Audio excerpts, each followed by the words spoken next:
I knew this guy once. Michael. Amazing at what he did. But he did have a weakness though.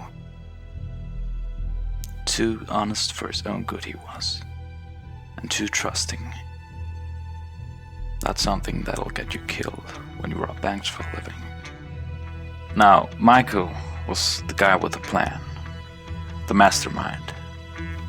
There was Midde, the trickster. Now she could tell you that you were the president, and you'd believe her. Codename, Coco. Nicholas was the muscle of the team. Heavyweight champion. His job was crowd control. Codename, Pedo Bear. Heist was the cat burglar of the team. An elite gymnast and former Black Ops. Codename, Bjarne. The explosive expert of the team was Martin. Give that guy a pound of Semtex, he would show you a magic trick like you wouldn't believe. Codename, Wandy. With gasoline for blood.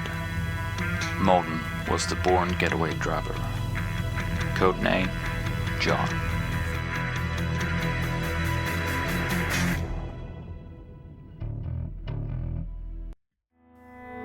The plan was solid. They would arrive by car. Nicholas would position himself outside of the front entrance and keep a lookout.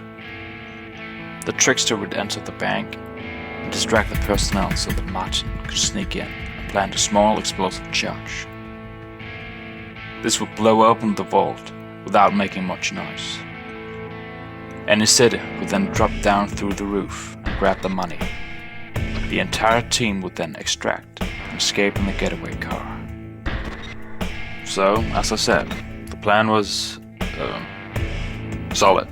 Yeah.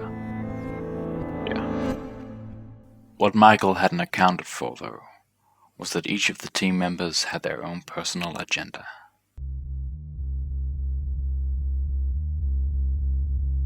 Devious as she was, Midde decided to rob the bank a day before the actual heist.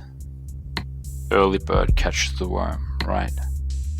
She was, however, neutralized by the police. The team would now have to do without her. Nicholas wasn't quite as subtle. His plan included a M16 and 4 dead teammates. Thanks to Michael's intuition, however, he never got that far. He passed out in the car on the way to the bank, thanks to a roofie, courtesy of Michael. They were now 2 men short, and Michael had to improvise.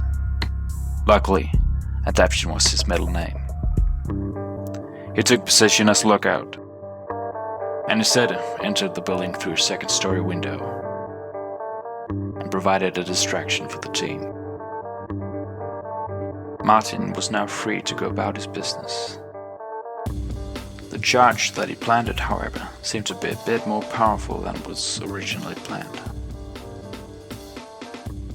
And Heist was just about to go grab the money. Only she had hired her own getaway driver, who was now waiting behind the bank. She never made it that far, though. Martin was knocked unconscious by the shockwave, and Martin was now free to do however he pleased with the money. Martin grabbed all the money that he could carry. Morten was planning to drive off as soon as Martin had thrown the money into the back of the car. Martin, however, decided to escape on the nearest bicycle instead. Morten now realized that the mission had failed and sped off. Michael regained consciousness just in time to get away.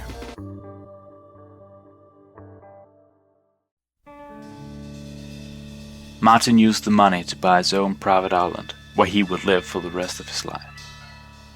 Or so he thought.